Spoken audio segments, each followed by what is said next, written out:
The lake shimmered in the late afternoon sun, a perfect mirror of the sky above. Golden streaks stretched across its surface, broken only by the occasional ripple of fish surfacing or the splash of kids diving off the dock. I leaned back in the old wooden chair on my deck, watching the scene with quiet satisfaction. This wasn't just a lake. It wasn't just a piece of water I stumbled across or rented for a summer. No, this was my lake, my land. My little slice of heaven that I had worked for years to own, and now it was finally mine. I had closed the deal on the property a few months earlier, after years of scrimping, saving, and planning. It wasn't cheap and it wasn't easy, but when I signed the deed and saw that the lake, the surrounding woods, and the shoreline all fell under my name, I felt an indescribable pride.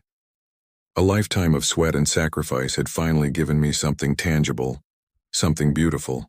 The dock, the boathouse, even the winding gravel road that led down to the shore. It was all mine. That weekend, I had invited a few close friends and family members to celebrate. It wasn't some massive, chaotic gathering, just the people I loved and trusted most. My cousin brought his kids, who immediately started skipping rocks and chasing each other along the shoreline. A couple of my old college buddies hauled their kayaks into the water. My parents sat on the porch with me, sipping iced tea and watching everything unfold. It was peaceful.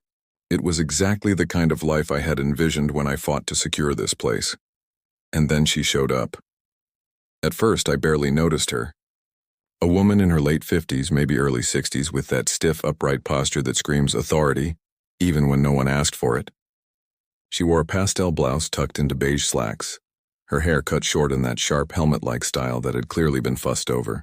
She strutted down the path from the neighboring subdivision as though she owned the place, or at least thought she did. When she reached the dock, she didn't hesitate. She marched straight toward my cousin's kids, who had been splashing in the shallow water, and barked, Excuse me, children, you cannot swim here. This is HOA property, and no outside guests are permitted to use the lake without prior approval." The kids froze. My cousin, startled, jogged down to them, confusion etched on his face. I got up from my chair, already bristling, and made my way down to the shoreline. "Ma'am," I said evenly, "is there a problem?" She turned to me, eyes narrowing like a hawk zeroing in on prey. "Yes, there is a problem. This is a private lake. Only members of our homeowners association and their approved guests may use it. I don't know who all these people are, but they're trespassing." The arrogance in her tone made my blood boil, but I kept my voice calm. "Actually, this is my land. The lake, the dock, the woods, you're standing on my property right now. These people are my guests." She blinked, thrown off for half a second before recovering. No. You must be mistaken. The HOA owns this lake. It's part of our community property, and I happen to be the president of the HOA board, which means I'm responsible for enforcing the rules." I almost laughed. Almost. But the anger simmering in my chest wouldn't let me. "I think you're the one who's mistaken. I bought this land directly from the previous owner. Here." I pulled my phone from my pocket, scrolling quickly through my documents until I landed on the scanned deed. I held it up for her to see. "See this? It says right here that the lake and surrounding acreage are deeded to me. It's private property, not HOA land. You don't have any authority here." Her lips thinned into a hard, disbelieving line. She didn't even glance at the document. "That can't be right. I've lived here for 20 years, and the lake has always been part of our HOA community. We've held barbecues here, boat races, 4th of July fireworks. It's ours." "It was yours," I corrected firmly, "until the previous owner decided to sell. And now it's mine. You and your HOA have no claim here. Not anymore." Her face flushed an angry red, but there was a flicker of uncertainty in her eyes. My guests, who had gone silent during the exchange, were now watching with barely disguised amusement. My cousin even let out a quiet chuckle, shaking his head at the absurdity of it all. "Look," I continued, softening my tone just slightly, "I'm not here to make enemies. If you and your neighbors want to come by sometime and enjoy the lake, I'm open to working something out as long as it's on my terms. But you don't get to march down here and kick my guests off my land." "That's not happening." For a moment she looked like she might explode. Her fists clenched at her sides, her jaw tightened, and she took a sharp step forward as if to reassert her dominance. But then she froze. Her eyes flicked to the deed still glowing on my phone screen, then to the laughing kids splashing in the water, then back to me standing firm between her and my guests. She realized, in that instant, that her power meant nothing here, not on my land. Without another word, she spun on her heel and stormed back toward the subdivision, muttering something under her breath. My cousin's kids broke into laughter, and the tension evaporated like mist in the sun. I slipped my phone back into my pocket and exhaled slowly. "Well," I said, turning to the others, "I guess that was our official introduction to the neighborhood." Everyone chuckled, but beneath the laughter, I felt the weight of what had just happened. This wasn't over. HOA types like her never gave up easily. She'd be back, I was sure of it. And next time she wouldn't come alone. Still, as I sat back on the deck that evening watching the sunset bleed across the lake, I knew one thing for certain. I wasn't going to back down. This was my land, my lake, and no HOA president, Karen or otherwise, was going to take that from me. The morning after the encounter, the lake was calm again. But my mind wasn't. I kept replaying the scene with Karen. The way she barged in like she was sheriff of the land. The way she froze when I showed her the deed. Her reaction had been too quick, too brittle. It told me she wasn't going to let this go. HOA presidents thrived on control, and losing access to the lake would be a direct threat to her reign. My suspicions were confirmed before long. That afternoon, I was fixing up the boathouse, patching some old boards, reorganizing the fishing gear, when I heard voices up the hill near the gravel road. Not just one voice either, several. I walked up, wiping my hands on a rag, and sure enough, there was Karen, flanked by 2 men and another woman. All of them were dressed like they'd just stepped out of a homeowners association meeting. Khakis, polos, stiff posture, clipboards in hand. They looked completely out of place against the backdrop of pine trees and dirt roads, but they carried themselves with the smugness of people who thought they owned the world. The moment they spotted me, Karen's eyes lit up, not with friendliness, but with the gleam of someone itching for a fight. "There he is," she said, pointing a finger like she was identifying a suspect. "The man who thinks he owns our lake." I stopped a few feet away, arms crossed. "Not think. I do own it. Can I help you folks with something?" One of the men, tall and lanky with a balding head, cleared his throat. "We're here on behalf of the Lakeview Homeowners Association. As members of the board, we're conducting an inspection of the property. It's come to our attention that there's been a misunderstanding regarding ownership." I raised an eyebrow. "An inspection? On my property? That's cute." Karen shot him a look, clearly annoyed that he wasn't being more aggressive, and stepped forward herself.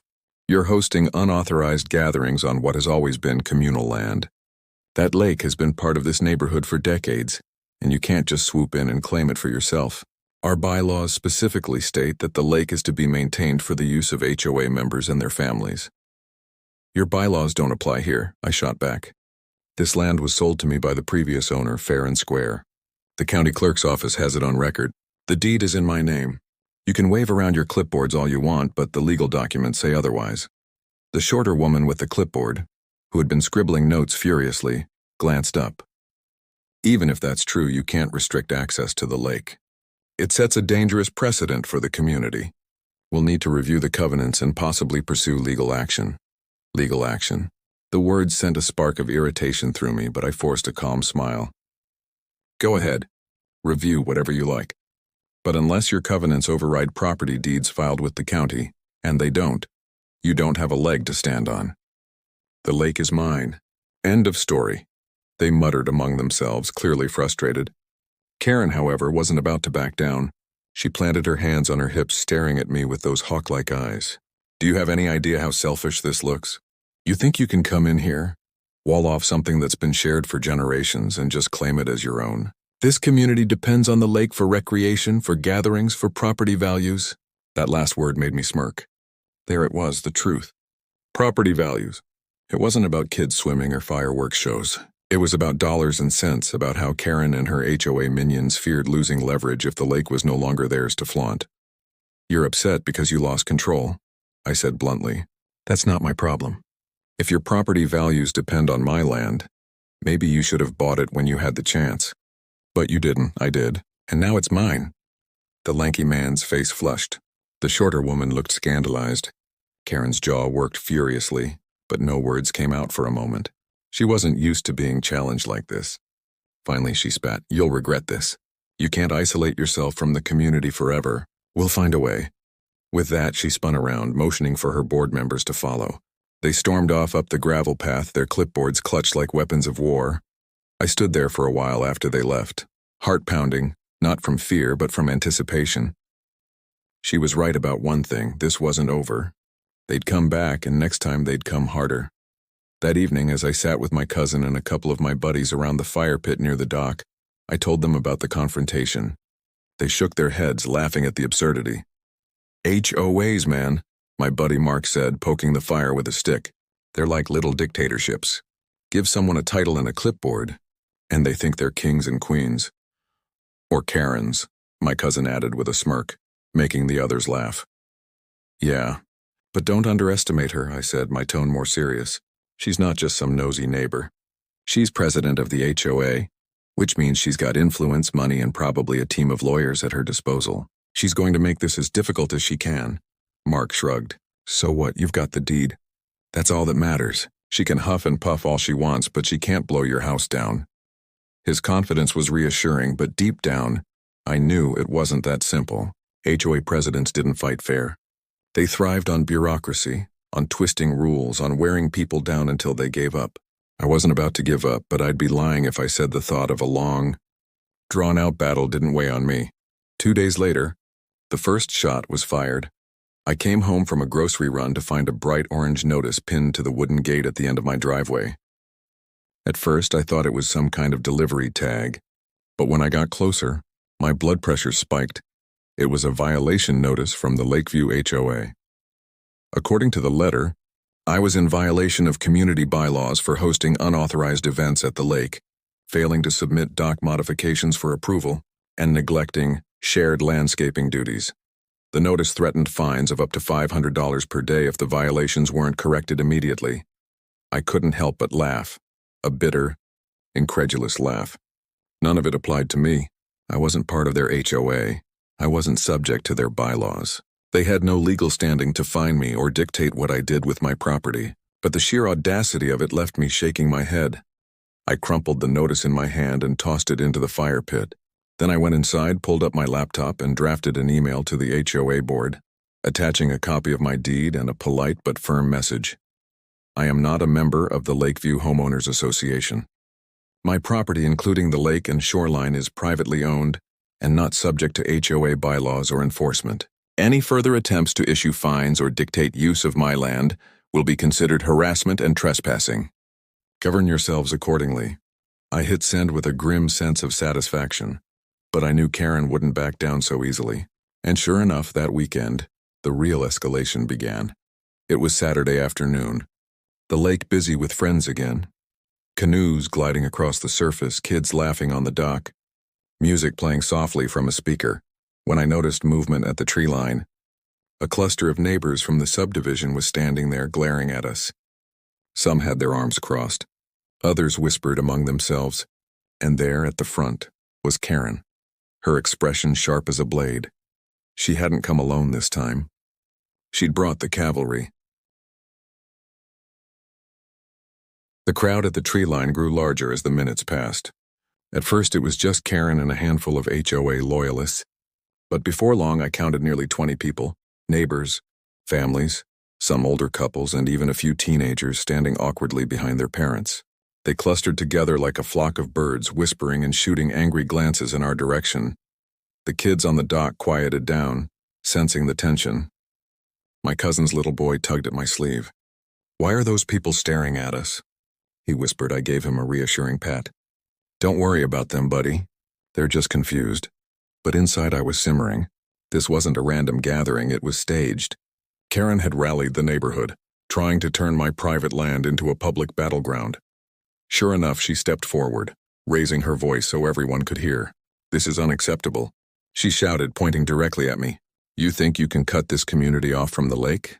You think you can hoard it all for yourself while the rest of us suffer? Not on my watch." A murmur of agreement rippled through the crowd. Someone yelled, "Yeah, that's our lake." Another voice chimed in. "We've been swimming here for years." I took a deep breath, standing tall on the dock. "Listen up," I called out loud enough for my voice to carry across the water. "I understand this lake means a lot to you. I get it. You've used it for barbecues, for fireworks, for swimming. But the fact is, it's not yours anymore. The deed is in my name. I bought it legally. That makes it private property. The whispers turned into boos. Someone shouted, "Liar!" Another yelled, "We'll see about that." Karen seized the moment, raising her arms like some kind of general commanding her troops. "This man is trying to steal from all of us." He's waving around papers we've never seen, claiming rights that don't exist. Are we going to stand by and let him take our lake? A resounding "no" erupted from the crowd. I clenched my jaw. She was good, too good. She wasn't just angry. She was rallying them, turning this into an us versus him situation. And the longer I let her control the narrative, the more dangerous it would get.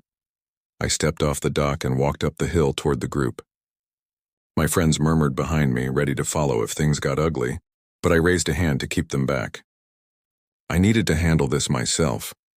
When I reached the edge of my property, I stopped just short of the line where my woods met the subdivision's paved path. Karen stood there, flanked by her board members, arms crossed with that smug grin plastered across her face. "Karen," I said firmly, locking eyes with her, "I'll say this one more time. This land, including the lake, is mine. I bought it fair and square. The county clerk's office has the deed on file. If you don't believe me, go check the public records yourself.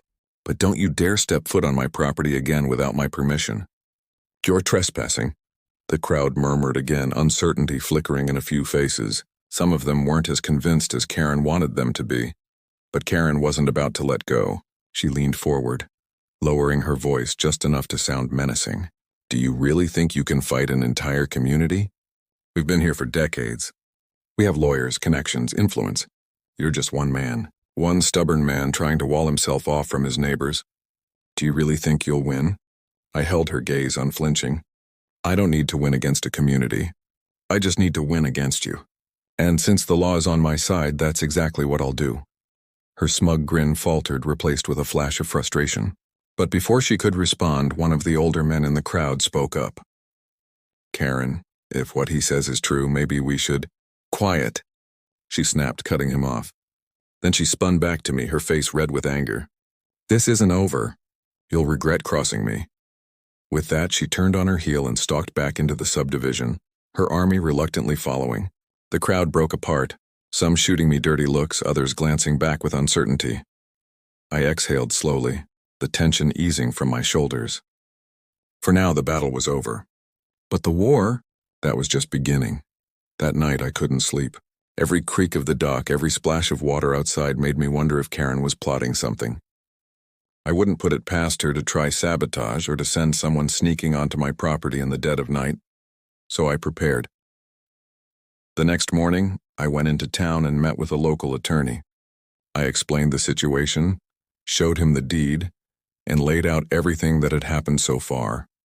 The confrontation, the violation notices, the crowd on my property. He nodded gravely. "You're in the right, legally speaking. If you have the deed, their HOA bylaws don't apply to you. But don't underestimate them. HOAs can be ruthless. They'll file nuisance lawsuits, spread rumors, try to drain your resources until you give up." "I'm not giving up," I said firmly. "Good. Then you'll need to be proactive. File a cease and desist against the HOA for harassment. Document everything, every notice they post, every confrontation, every attempt to trespass. Build a case. That way, if they push too far, you'll be ready to hit back." It wasn't what I wanted. I hadn't bought the lake to get dragged into a legal war, but he was right. If Karen wanted a fight, then a fight she would get. When I got back home, I started documenting. I took photos of the orange violation notice before burning it. I installed a couple of trail cameras near the property lines, hidden in the trees but angled toward the subdivision paths. I even added a private property no trespassing sign near the dock, just in case anyone tried to claim ignorance. For a few days, things were quiet. Too quiet. My friends joked about it, said maybe Karen had finally realized she couldn't win. But I knew better. Quiet wasn't surrender. Quiet was planning. And then, sure enough, the next storm hit. It was a Saturday evening and I was grilling burgers near the fire pit when I heard shouting from the shoreline. My cousin's daughter came running up the hill, tears in her eyes. "Uncle, some people are yelling at us. They said we can't be here." I rushed down and what I saw made my blood boil. Karen had returned, this time with a group of teenagers from the neighborhood. They'd marched right onto my dock, blocking the kids from jumping into the water. One of the boys had even shoved my cousin's son back when he tried to walk past. "What the hell is going on here?" I shouted, striding toward them. Karen turned, her smile wicked. "We're just reminding these children of the rules. They don't belong here. None of you do." I was already pulling out my phone. "You're trespassing. Every single one of you. Leave now, or the sheriff will hear about this." The teens shifted uncomfortably, glancing at each other. They hadn't signed up for a legal mess, they were just pawns in Karen's game. A couple of them mumbled apologies and started to back away, but Karen hissed at them like an angry cat. "Stand your ground. This is our community's lake. Don't let him intimidate you." But intimidation wasn't on my side. Authority was. I dialed the sheriff's office right in front of them, calmly explaining that I had trespassers refusing to leave private property. The effect was instant. The teenagers scattered like startled deer, sprinting back toward the subdivision. Karen was left standing alone on the dock, her face pale with fury. "You think you can scare me with the law?" she spat. "Go ahead. Call the sheriff. But you can't keep this up forever. You'll run out of time, out of money, out of friends." I stepped closer, my voice low and steady. "The difference between you and me, Karen, is that I don't need to scare anyone. I have the truth. And sooner or later the law is going to catch up with you."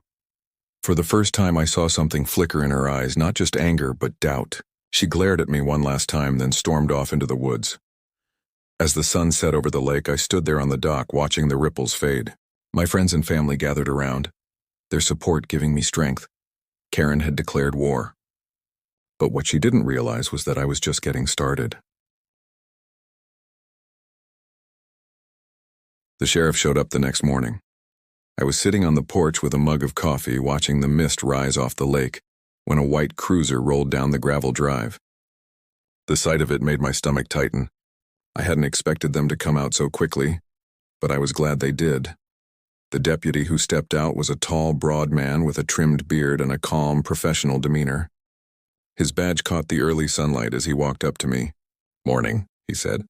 "You the one who called in about trespassing?" "That's me," I said, setting my mug aside and standing to meet him. "All right," he said, pulling out a notepad. "Tell me what happened." I laid it all out. The confrontation, the violation notices, the crowd of neighbors, the teenagers on the dock. I showed him the deed on my phone, explained how the HOA had no jurisdiction, and told him about Karen's threats. He listened carefully, nodding as he jotted down notes. When I finished, he asked to see the property line markers. I walked him down to the lake, pointing out the survey stakes still standing in the ground, the ones that clearly placed the dock and shoreline on my land. He examined them, then looked back at me. "Looks pretty cut and dry. If the deed's in your name, then the HOA can't enforce squat out here. They step foot on your property without permission, that's trespassing. Period." Relief washed over me, but it was short-lived. Because just then, as if on cue, Karen appeared at the edge of the subdivision path, her arms crossed, eyes blazing. "Well, well," she sneered, striding toward us. "I see you've dragged law enforcement into this." "How pathetic." The deputy turned to her, his expression neutral. "Ma'am, are you Mrs. Jenkins?" "Karen Jenkins, president of the Lakeview HOA," she announced, her chin high. "And this man is illegally restricting access to community property. I demand you remove him and his so-called guests immediately." The deputy blinked slowly, like he couldn't believe what he was hearing. "Ma'am, I've seen the deed. The property belongs to him. This lake and the shoreline are not community land. You and your HOA don't have any authority here." Karen's face turned red, but she pressed on. "That deed must be fraudulent. There's no way the lake was sold without HOA approval. We've been using it for decades. It's ours by right." "Ma'am," the deputy interrupted firmly, "that's not how property law works. Use doesn't equal ownership. Unless you have a deed that says otherwise, this man owns the land. If you or your members come onto his property again without permission, you can and will be cited for trespassing." "Understood?" For the first time, Karen faltered. She opened her mouth, closed it again, and then sputtered. "This isn't over. I'll take this to court. I'll go to the county board. That's your right," the deputy said calmly. "But until then, stay off his property." Karen glared at me like she wanted to set me on fire with her eyes. Then she spun around and stormed back into the subdivision, muttering furiously. The deputy shook his head. "You've got yourself a stubborn one there. Document everything like I said. If she keeps this up, file for a restraining order. Might be the only way to shut her down." I thanked him, and after he left, I felt something I hadn't in weeks: validation. It wasn't just me saying I owned the land anymore. The law had backed me up. Karen's threat suddenly felt smaller, weaker, but Karen wasn't finished. Over the next month, she tried everything. Anonymous complaints to the county about environmental hazards on my land. Petty rumors spread through the subdivision. Claims that I was planning to drain the lake, build a private resort, even sell it to developers. She organized petitions, knocking on doors, waving flyers that declared I was stealing from the community. It was relentless. But I didn't flinch. Every time she tried something, I documented it, forwarded it to my attorney, and stayed calm. And then the turning point came. One evening, I got a letter in the mail. It wasn't another violation notice or baseless threat. It was from the county office itself, addressed directly to me. Inside was confirmation. After reviewing the deed and property lines, the county had officially recorded the lake and surrounding land as mine, completely outside HOA jurisdiction. Any further disputes would need to go through the courts. It was the final nail in Karen's coffin. I made a copy of the letter, laminated it, and pinned it to the wooden gate at the end of my driveway, right next to the private property sign. That way anyone wandering over could see it for themselves.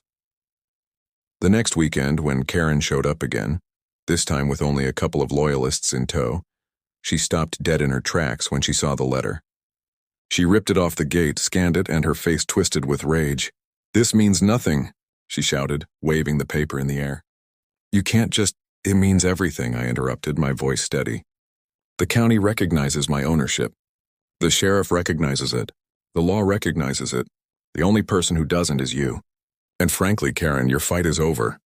Her loyalists shifted uncomfortably. One of them muttered something about not wanting to get involved anymore, and the other quickly agreed. They turned and walked away, leaving her standing alone, seething. She tore the letter in half, threw it on the ground, and hissed, "You'll regret this." But her words rang hollow now. She had no army left, no leverage, no legal ground to stand on. I bent down, picked up the torn pieces of the letter, and handed them back to her. "No, Karen," I said quietly. "The only one with regrets here is going to be you." She stared at me for a long moment, her jaw clenched, her eyes burning. Then, without another word, she turned and stormed back into the subdivision for the last time. From that day on, things changed. The HOA stopped sending notices. The rumors died down. The crowds at the tree line disappeared. Life around the lake finally settled into the peace I had dreamed of when I bought it. My friends still came by on weekends, their laughter filling the air. My cousin's kids splashed in the water, their joy untainted by shouting neighbors. My parents sat on the porch sipping tea and smiling, content to see me stand my ground. The lake was mine, not just on paper, not just in the eyes of the law, but in reality. And Karen, she had frozen when the truth hit her, unable to accept that her power ended at the edge of my property line. I didn't buy the land to start a war. I bought it for peace, for freedom, for the simple beauty of owning something worth fighting for. And in the end, that's exactly what I won.